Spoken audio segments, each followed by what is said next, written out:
This poor high school student is the latest victim of Truckkuin, and when he wakes up, he finds himself in an Isekai world. What he doesn't know yet is that he has a hidden trait that makes him immortal. The story begins in a medieval world, where Ryo, the high schooler, is lying inside an empty cabin. There is no furniture there, except for 2 books and a knife on top of the table. He gets up, ignores the objects, and goes outside to get some fresh air. All around him, all he can see are tall mountains on every side. He looks at his own hands and recites the spell, water, appear, causing a small amount of water to magically appear and splash onto his palm. All of this started a few days ago, when Ryo suddenly found himself in a white void. While he was trying to figure out where he was, an angel appeared, reading his thoughts and assuring him that this place was not the afterlife. The angel seemed happy to finally have a visitor after such a long time, but was also sad to inform Ryo that he had died in his original world after being run over by Truckkuin. Already aware of his death, Ryo quickly concluded that he would be reincarnated and asked the angel, whom he decided to call Miguel, what he should do in his next life. Miguel simply advised him to live however he wanted. Ryo then expressed his wish to have a slow and uneventful life. After receiving Miguel's blessing, he prepared to be reincarnated in the magical world known as Phi. Before leaving, or rather, before departing, Miguel explains a few things about this new world. According to him, only 20% of Phi's population is able to use magic. In Ryo's case, he will also be able to use it, being more compatible with the water element, precisely because he asked for a peaceful life. Miguel transports him to the Rondo forest, where he will live alone in a small cabin. The angel had already prepared 2 months' worth of food stored in an ice house nearby. Inside the cabin, Miguel left 2 books, one about the world and another about magic. Only after reading the books does Ryo learn how to summon water out of thin air. For now, he doesn't need to worry about the monsters in the forest, since Miguel put up a magical barrier around the house. Ryo practices water magic again and manages to create a liquid sphere just by thinking, without needing to recite the spell, something quite convenient for the protagonist. With this ability, he fills the bathtub with fresh water, although technically the water came from inside him, which seems a bit gross. The water is cold, so he needs to figure out a way to heat it up. He tries to light a fire using the most primitive and inefficient method he knows, but after several failed attempts, he gives up and thinks about solving it with magic. He applies the chemistry knowledge from his previous life to separate hydrogen from oxygen, which causes the water to crystallize and turn into ice. With this ice, he manages to focus the sun's rays like a magnifying glass and finally creates fire. With that, Ryo heats the water and takes a long, relaxing bath. During the bath, he clears his mind and realizes that he could have simply made hot water using magic, by applying the reverse process of what he used to make the ice, but he decides to leave that for later. For now, he goes to have dinner. While eating, he realizes that he'll need to go hunting soon, since his food supplies will run out. However, he hesitates, because he knows that if he goes out into the forest, he'll encounter monsters he can't defeat with the small knife Miguel left him. This means that now he needs to learn offensive magic. The next day, Ryo starts working on his first attack spell, the Water Sphere. However, it doesn't cause any damage to the tree he's using as a target. So he modifies the spell, narrowing the sphere until it becomes the size of an arrow. After hours of practice, he manages to unlock a basic form of the water jet spell which, to be fair, still doesn't cause any damage to the tree. The next day, he decides to improve his ice magic, since the water spell hasn't proven effective in combat. He tries to carefully create an ice crystal, but can't levitate it, since conjuring ice is much harder than manipulating water. Even so, after several hours of training, Ryo finally manages to summon several crystals at once, but he's still unable to launch them as projectiles at the tree. After several days of trial and error, he masters the ability to instantly form ice crystals, although he still doesn't have enough power to use light offensively. Even so, since time is running out, Rio decides to improvise. He uses the ice crystal as a spear tip and heads into the forest. Near the riverbank, he finds quartz, which makes him feel relieved, since now he'll be able to generate fire even if he runs out of mana. He goes on to collect some medicinal herbs, but is soon attacked by a monster called a lesser boar, which sees him as easy prey. The boar charges straight at him, and Rio, paralyzed by fear, can't move his feet, almost ending his short journey in the world of Fi right then and there. But at the last second, the thought of dying again gives Rio the strength to jump and escape. This time, he uses magic to his advantage, making the ground slippery by turning it into ice, causing the boar to skid and lose its balance. Quickly, Rio creates several ice spikes in front of the animal, which ends up being pierced to death. The saying, "desperate times call for desperate measures," fits him perfectly, since he's able to cast water magic in the heat of the moment. It was an admirable attempt, but he's still far from actually being good. Back at the cabin, he grabs the monster compendium and starts studying. It doesn't take long for him to discover that lesser boars are the weakest of all monsters. This makes him reconsider what he might encounter out there, since maybe his peaceful life isn't so peaceful after all. He keeps reading the book and gets to the page about dragons. The only thing the book says is that if you encounter one, you should run. Not that it will save you. You'll probably die anyway, but you should still try. The next page talks about a monster called Hakuna. For that one, not even running helps. All you can do is pray you never run into it. The book doesn't offer much comfort, but he keeps studying. It was expected that he would be discouraged after his first encounter with the monster, but a boy can't stay cooped up inside forever. So, the next day, he gets ready and heads out again. The day starts off well. He finds a tree with fruit. With the first bite, he feels like all the stress from the previous day was worth it. The taste is wonderful. However, the relief doesn't last long, because a killer hawk appears out of nowhere and knocks him to the ground. He immediately realizes that the bird is stronger than he is, and there's no chance of beating it. The hawk uses invisible air magic, which he has no way to fight against. Rio remembers the advice from the book and starts running. But how can anyone outrun a bird? Realizing he's cornered, he decides to stop and fight. He uses his ice magic to trap the hawk. When he thinks the creature is dead, he approaches, but the bird breaks the ice and frees itself, though one of its eyes is injured. Noticing that Rio is stronger than before, the hawk decides to retreat. Rio collapses to the ground, relieved, and complains that the peaceful life he wished for is anything but peaceful. When he tries to go back home, he realizes he's lost after running so much during the attack. While trying to find his way through the forest, something startles him. He sees a Dullahan, a headless creature with smoke coming out of its neck, tending to its horse. Somehow, he manages to find his way back. As time goes by, he keeps training. He fights various monsters, goes fishing, and hones his ice magic to the point where it can cut through a mountain. He keeps getting stronger, and by this point, he's already adapting to his new life.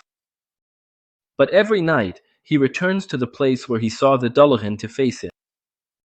Not because he wants to win, but maybe because he feels these battles make him stronger.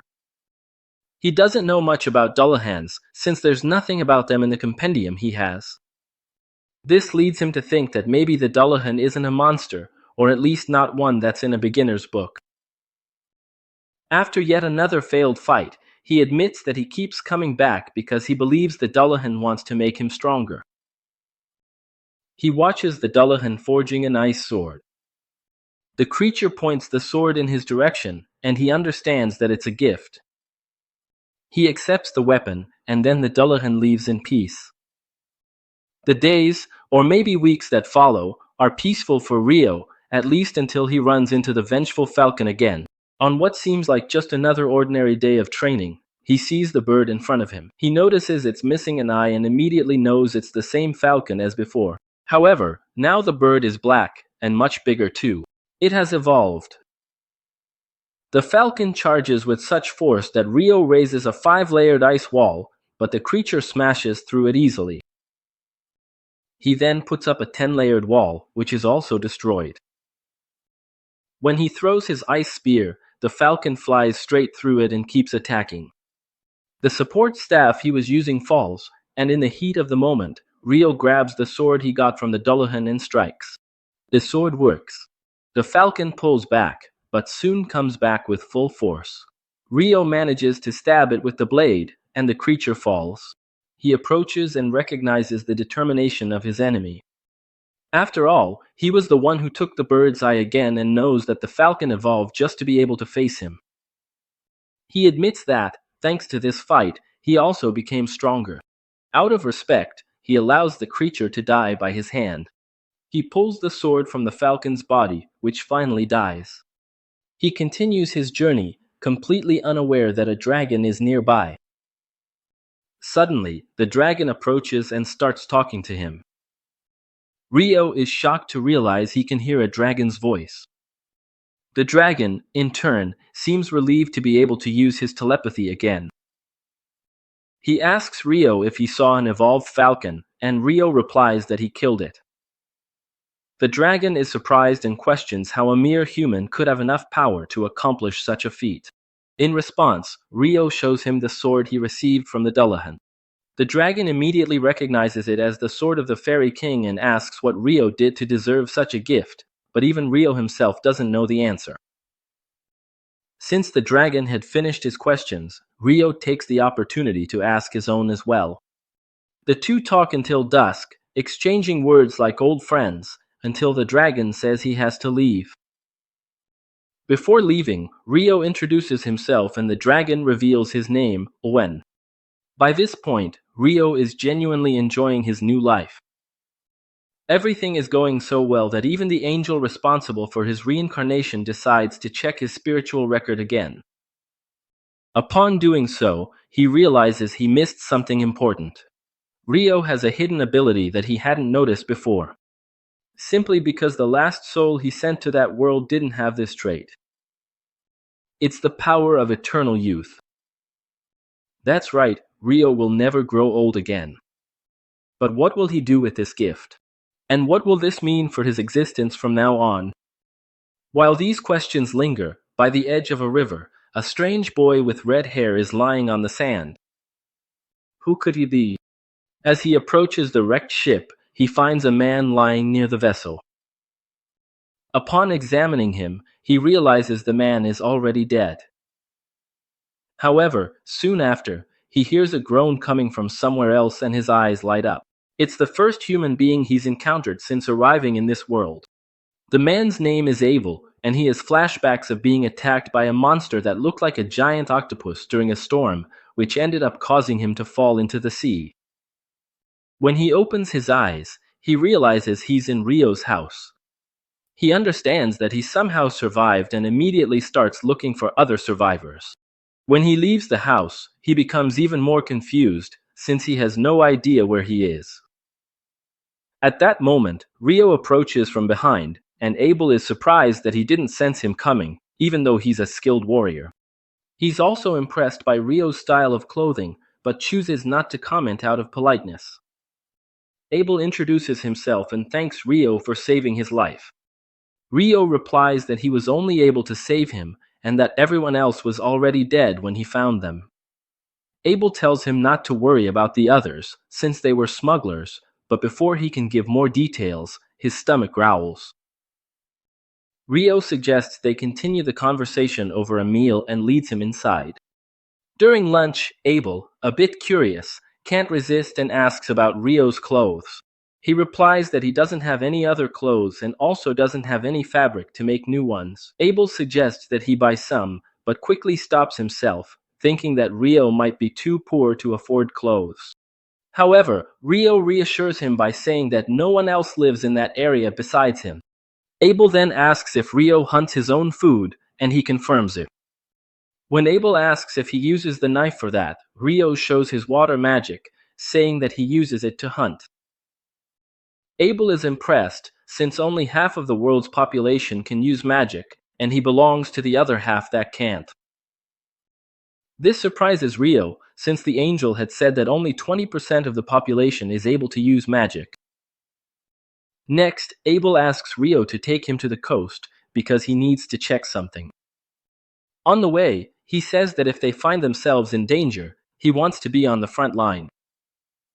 Rio replies that it's not necessary, but Abel insists, saying he doesn't want to be the kind of man who needs to be saved all the time. Rio agrees and lets him do as he wishes. They arrive at the destroyed ship, but all the bodies have disappeared. Abel assumes that the monsters or the sea took them away.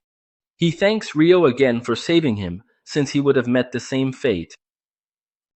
Then, he says that he didn't find what he was looking for, but now he wants to reunite with his friends. However, the storm dragged the ship south and he has no idea which direction to go.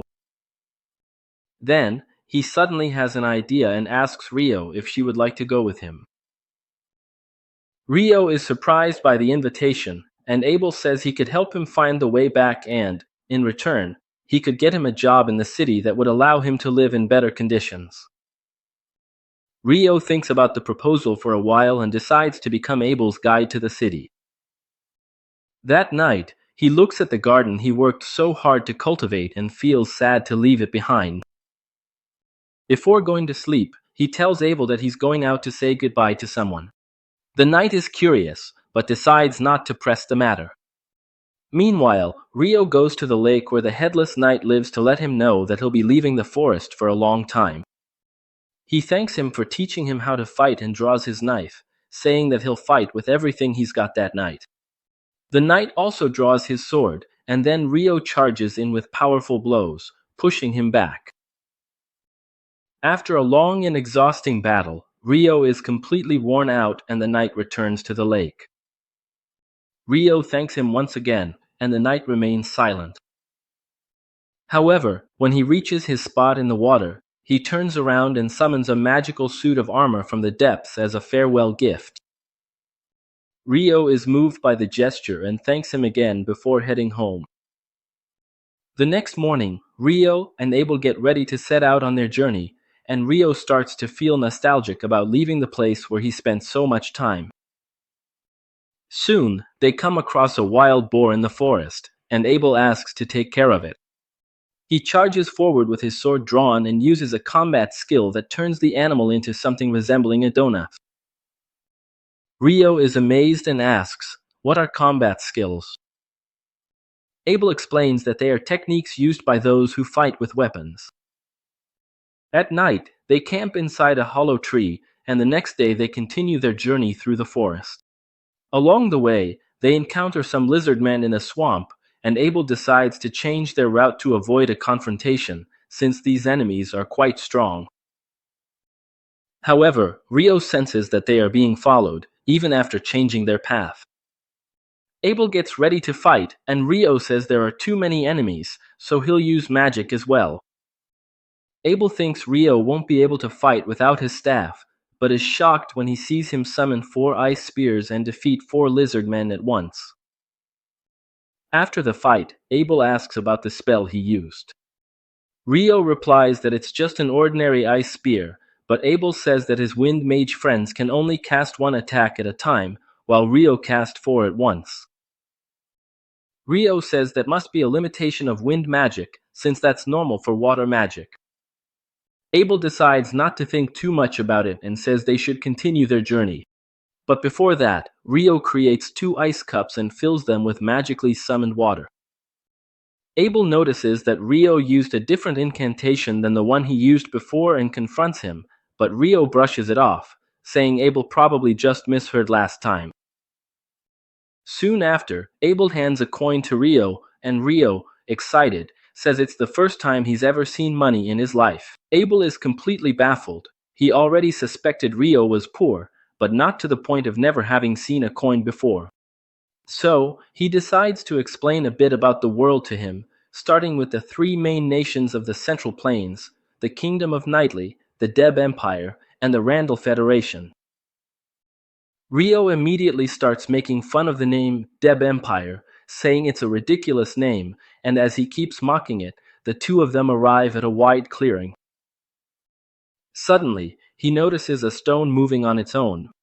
Rio, in turn, conjures a water shield to block the stones being hurled at him. They had stumbled into a nest of stone golems. Rio wonders if golems aren't supposed to look more humanoid, but Abel prefers to deal with the danger first before answering. He runs up to the nearest golem and punches a hole in its body with a powerful blow, but the creature quickly regenerates and keeps attacking. Abel pulls back, realizing that regular physical attacks have no effect. Rio then gets an idea. He summons a huge block of ice in the air and drops it on the golems, crushing them completely. Abel is stunned, since he's never seen a spell like that before, but Rio uses the same trick a few more times until all the enemies are defeated. After the battle, they find a special golem with a large magic stone in its body, and Abel says it must be worth a lot. Rio mentions that he'd like to extract the magic stones from the other golems too, but since they're all buried under the ice, he doesn't want to go through the trouble of melting everything. Continuing their journey, they come across a gigantic creature, a mix between a crocodile and a hippopotamus. Abel says it's a behemoth, an extremely rare and powerful monster that he's never seen in his life. Rio asks if they should hunt it, but Abel says that would be impossible. At that moment, some wyverns appear in the sky and Rio gets excited, hoping to witness a battle between monsters. Soon, the wyverns start hurling magic stones at the behemoth, but it simply roars, nullifying the magic and causing the wyverns to fall from the sky. Rio comments that the behemoth probably used a magic nullification ability. Later, during dinner, Abel asks Rio for more details about this ability, since he had only heard of magical traps in dungeons that could nullify spells. Rio gets excited when he hears about dungeons, and Abel mentions that there is one in the city of Loon, their final destination. Rio gets annoyed for not having been told this earlier and asks if Abel is hiding more information. In response, Abel asks if he at least knows about dwarves and elves, and Rio asks him to explain everything. A few days later, they arrive at a mountain range, and Rio says that after crossing the mountains, they'll find a human village. Abel asks how he can be so sure, and Rio wonders if he should tell him that he met a dragon who taught him a lot about the world. In the end, he decides to keep it a secret, saying it's knowledge beyond human understanding. Shortly after, they hear a strange sound and get ready to fight. A huge monster called a griffin appears flying in the sky, and the two of them panic. Abel starts having an anxiety attack, but Rio quickly handles the situation by throwing a piece of meat into the air. Abel copies him, and the griffin swallows both pieces before flying away. Both breathe a sigh of relief and admit that they would have been killed quickly if they had tried to fight. As they continue on their way, Abel comments that no human has seen a behemoth or a griffin in the last 100 years, and that the high mountains probably keep them from reaching human settlements. This makes Rio remember that the wyverns that fought the behemoth came from the north, which means their nest is nearby. And he was right, soon they come across some wyverns feeding on a creature. Rio wants to fight, but Abel warns that it would take at least 20 experienced adventurers to take on monsters of that level. Rio says that it will be inevitable to face them someday and asks if Abel could defeat them in close combat if their wings were pinned down. Abel replies that he could, and Rio immediately leaves the hideout and begins chanting a fake spell, crafted just to summon 4 ice spears that pierce the wyvern's wings. Abel takes the opportunity to kill them with precision, but then 2 more wyverns appear. Rio immobilizes them again, this time with ice spears, without even using an incantation, and this makes Abel suspicious. In any case, they manage to defeat the wyverns and collect their magic stones. After that, they continue their journey north. But that's where the video ends. Don't forget to like and subscribe to the channel. Rio and Abel continued their journey while discussing whether or not they should risk running into wyverns again. While Rio didn't mind fighting these monstrous beasts, Abel definitely didn't want to face danger at that level. Even so, he was glad that Rio had faced the wyverns earlier, since now the two of them had a bag full of magic stones that could be exchanged for a good amount of money. After crossing a region to the north, they spotted a narrow trail in the distance, which indicated the proximity of a town if they continued along that path. Abel looked around and noticed that the road led toward a gigantic mountain to the east, looking like Everest itself. Because of that, he suggested they head west. Despite that, Abel recognized the icy mountains to the east, but he didn't share this with Rio. He only said that if they followed that path, they would reach the city of Cayenne. Rio got excited at the news and mentioned how much he was looking forward to sleeping in a real bed. Abel was surprised to realize that Rio was the type who liked to relax, since he had always imagined him as a caveman who only thought about fighting monsters. In any case, he began telling Rio what he should do upon arriving in Cayenne, including trying the local cuisine, which, according to Abel, was extremely delicious. It didn't take long for the two friends to arrive in the city, and once they did, they went into a local restaurant to eat. There, Abel explained to Rio how the Adventurers Guilds worked and advised him to register, since he was very strong. According to him, the guild card also served as a kind of ID, and with it, Rio could enter anywhere in the country without paying fees. Rio liked the idea, especially because that day, Abel had to pay a silver coin to the guards so he could enter. Abel also mentioned another advantage of registering with the guild. It would be possible to sell magic stones and monster parts. However, he mentioned that to really make use of that kind of resource, Rio would need to be an alchemist. As a chemistry enthusiast, Rio immediately became interested in alchemy and started seriously considering becoming an adventurer. The waitress served curry rice, and Rio was genuinely surprised to find that this world also had generic dishes like those from his previous life. He muttered to himself that, in generic Isekai anime, the protagonist usually struggles a lot before managing to recreate dishes from their original world. And, since curry already existed in the world of Fae, Rio considered this a true blessing. Without wasting any time, he dove into the food like a real mukbanger, ordering extra servings. The next morning, he was still talking about how much he loved the curry, which made Abel curious about Rio's past, thinking he had never eaten anything truly decent before. Since Abel hadn't mentioned anything about the city's curry, Rio joked that maybe he was hiding other juicy secrets. This caught Abel off guard, perhaps hinting that he really was hiding something. They resumed their journey, crossing prairies and cultivated fields, until they finally reached the city of Loon. As they approached the entrance gate, the local guard recognized Abel and was shocked to see him, since there had been reports that he was missing. With no time for lengthy explanations, Abel simply told the guard that the man accompanying him had saved his life. The guard thanked Rio enthusiastically and shook his hand warmly. Since Rio was not yet a registered adventurer, he had to pay the entrance fee. Once again, Abel paid a silver coin on his behalf. The guard then welcomed Abel back and asked what he planned to do next. While watching the conversation, Rio realized that Abel must be quite famous and well-liked in the city. After that, the two headed to the Adventurers Guild. On the way, Abel explained that normally, when registering, an adventurer would start at rank F. However, since he was a veteran, he could serve as a reference for Rio, allowing him to start at rank E or even D.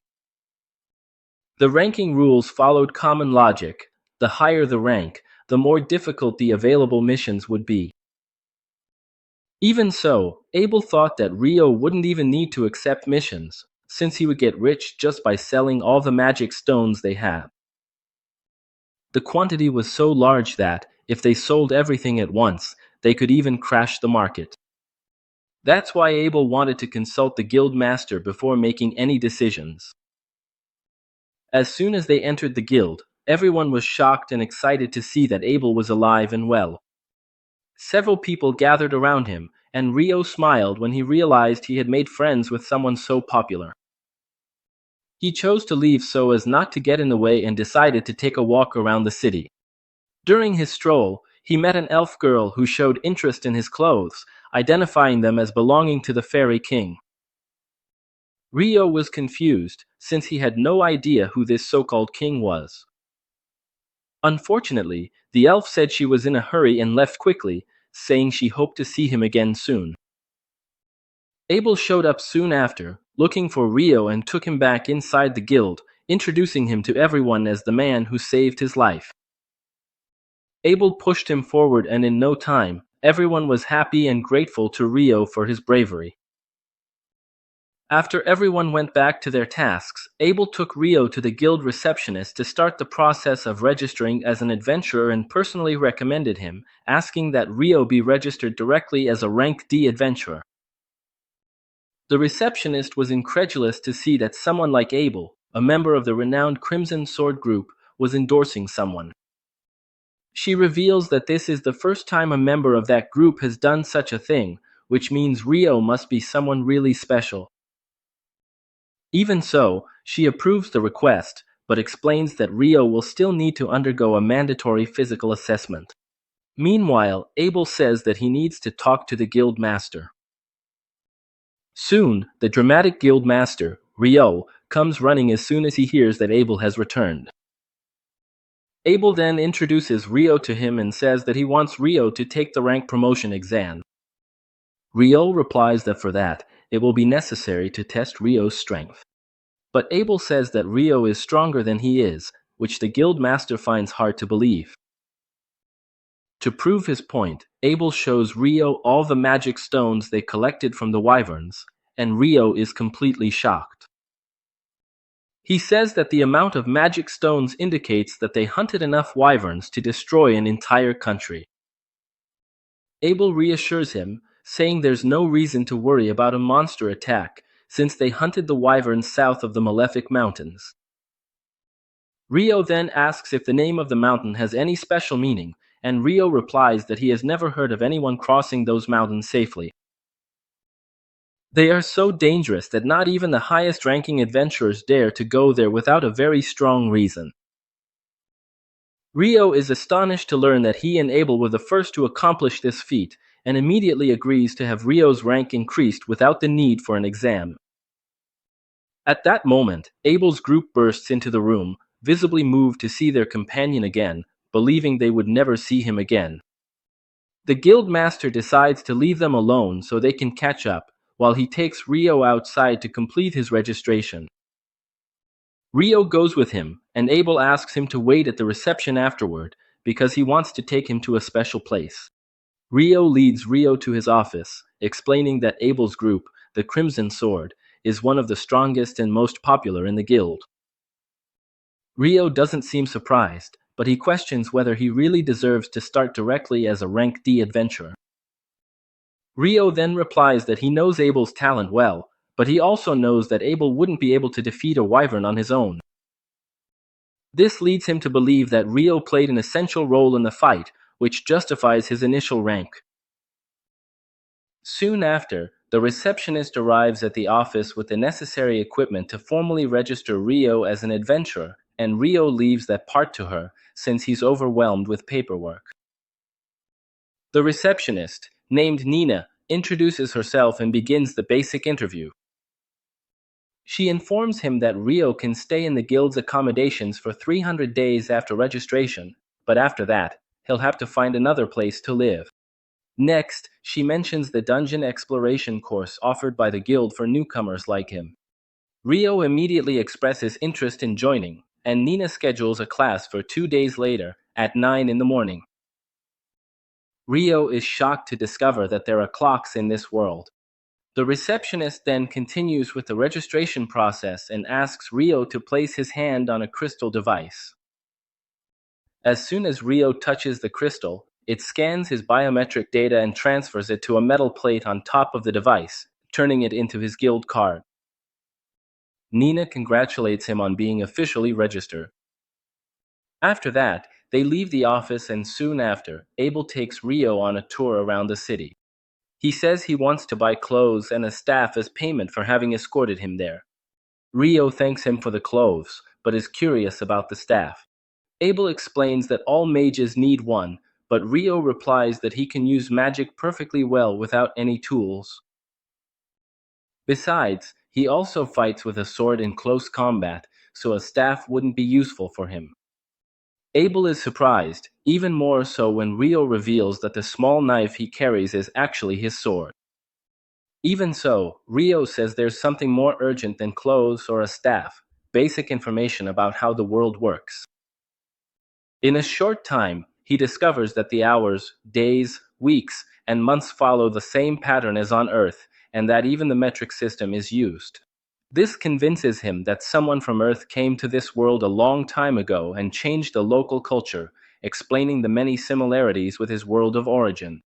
Then Abel returns from the shop after paying for the things they bought and says that the real event of the day is still to come. He takes Rio to a huge inn where all the guild friends are gathered to celebrate his safe return. They party all night long, and the next morning Nina has to fetch Rio to show him where he'll be staying.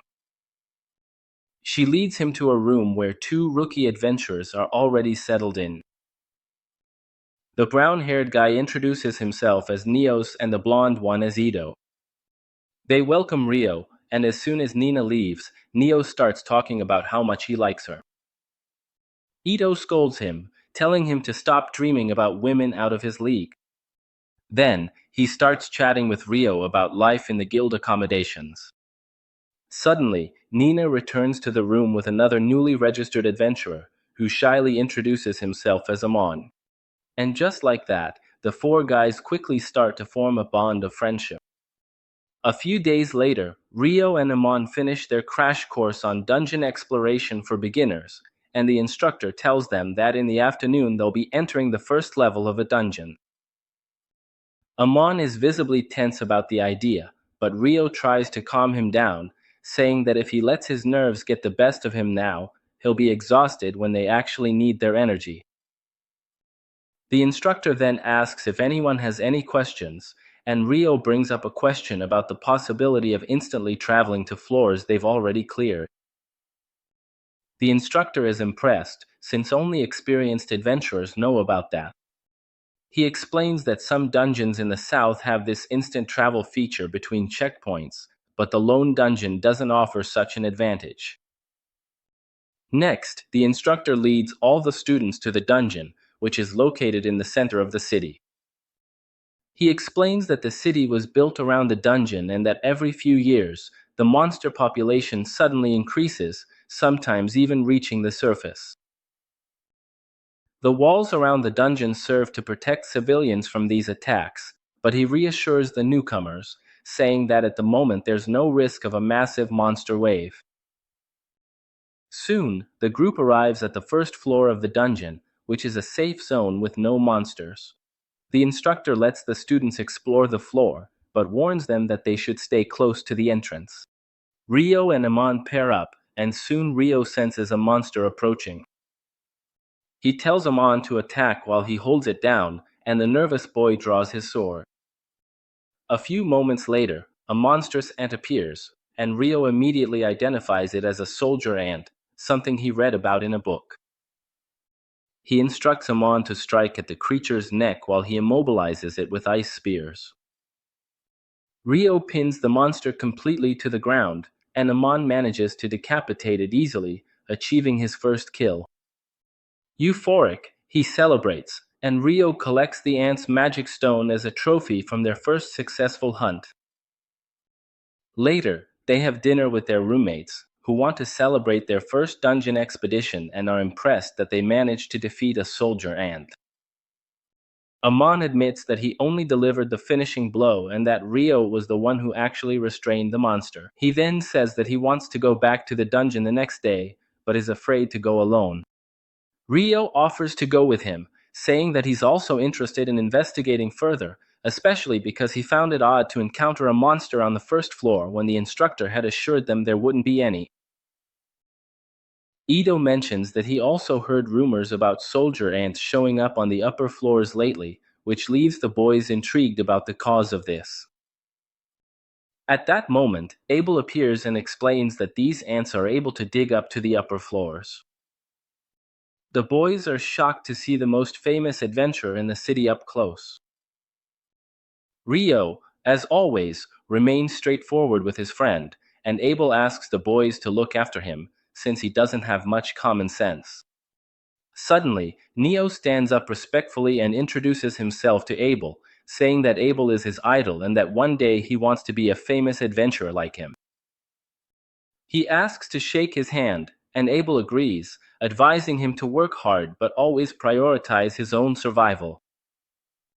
Rio then asks what Abel is doing there so late, and he replies that he just got back from a mission. At that moment, his group shows up and the girls are furious that he came there before reporting to the guild master. He says he was just helping out some newbies who needed guidance.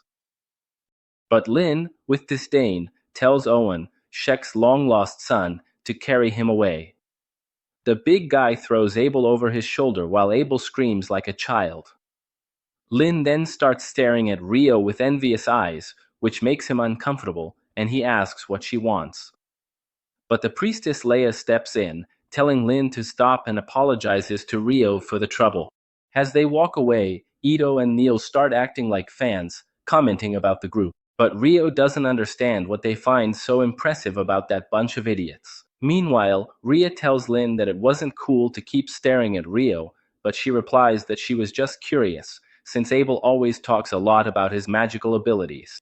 Rio admits she's curious too, but Abel assures them that soon everyone will see what Rio is really capable of. The next day, Rio and Amon return to the dungeon and this time they face some monstrous dogs. While Rio keeps them immobilized with ice spears, Amon proves to be a decent swordsman and manages to defeat a few of them. During the break after the fight, Rio comments that Amon's sword fighting style reminds him of Abel. Amon explains that he was trained by an old man named Kiro, who had learned to fight at a great school in the capital. Rio assumes that Abel also studied at that same school and sees great potential in Amon to become even stronger. Amon is impressed by Rio's knowledge of sword fighting, even though he's a mage. Rio reveals that he had a mentor, but developed his own sword style. He comments that Amon's style is exhausting, but safe, and that he just needs to improve his stamina. He also says that Abel used to practice his sword form first thing in the morning during their travels, showing that even the most talented need to put in effort. Amon feels motivated by this and decides to train harder to become stronger, which makes Rio pleased. The next day, Rio visits the city library and is surprised by how big the place is. He asks the librarian to take him to the alchemy section, and she leads him to the area meant for beginners. However, there are so many options that he feels overwhelmed and decides to take a break outside. Suddenly, the city goes dark due to a total solar eclipse, and Rio watches the phenomenon directly, without any eye protection, just like his uncle who ended up blind. A second later, he realizes that something is wrong. Everyone around him has disappeared, and even the atmosphere feels different. Suddenly, he senses an attack coming from behind and reacts in time, blocking a powerful blast of fire with an ice wall. He tries to figure out who attacked him and sees a demoness approaching with a menacing stride, as if she just walked out of GTA 4. She seems amused to find a human in her territory and decides to have some fun by defeating him. Rio realizes he's facing a demon and is certain that this is the most powerful creature he's ever seen in this world. He thinks about running away, but feels that no matter what he tries, he won't be able to escape that strange place, so he decides to fight. He immediately summons dozens of ice shields before the demoness attacks, blocking her firestorm. The enemy abruptly changes tactics and fires an invisible wind projectile that pierces the shields, but is stopped by Rio's armor. The Demoness is surprised that a human armor can block her attack, until she realizes he's wearing the cloak of the Fairy King. This makes her understand that he is a powerful mage, worthy of respect, so she decides to use her sword instead of magic. Rio also draws his ice sword and blocks the strike. He maintains a defensive stance while the Demoness presses on, moving much faster than he can keep up with. He narrowly dodges a fatal blow to the face. Then, he decides to counterattack, firing hundreds of ice spears, but the Demoness dodges them all, distracted and unaware that the eclipse is about to end. Rio realizes that she is using wind magic to increase her speed, and the moment she leaps to deliver the final blow, he manages to block it with ease. Despite her speed, her strikes are inferior to those of the headless knight who trained him. The Demoness is surprised by his skill and asks who he is, since he possesses both the cloak and the sword of the Fairy King. She creates a fireball to attack him, but Rio immediately cancels it with an ice spear. Irritated, she decides to kill him once and for all, realizing he could become a problem if the fight drags on. She launches into fiercer attacks, but Rio defends himself confidently. At a certain moment, he finds an opening and counterattacks, causing the Demoness to lose her balance. This was the moment Rio had been waiting for. He unleashes a new barrage of ice spears. The Demoness creates a wall of fire to protect herself, but as the intensity of the attacks increases, she raises stone walls around her. Rio changes his strategy, using high-pressure water jets to pierce through the stone and injure the Demoness.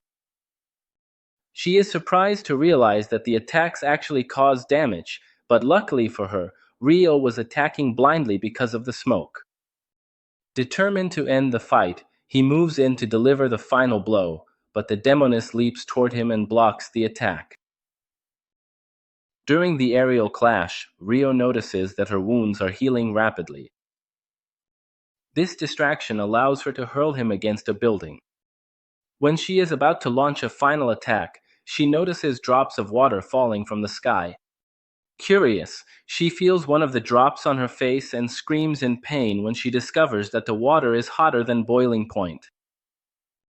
Desperate, she covers herself with a sphere of stone to protect herself from the scalding rain while Rio descends back onto the battlefield.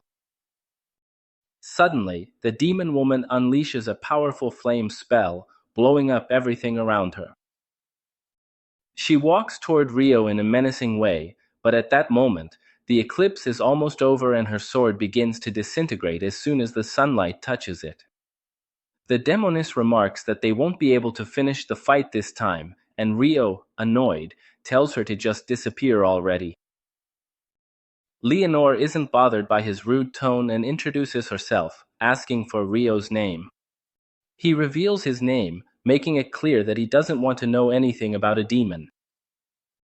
Leonore is surprised to realize that he already knows about demons and regrets having enjoyed the fight instead of finishing him off for good. She then says that they will fight again in the future, but it's possible that another demon might find him before that. She tells him not to die for anyone, because next time she'll be much stronger and will finish the job herself.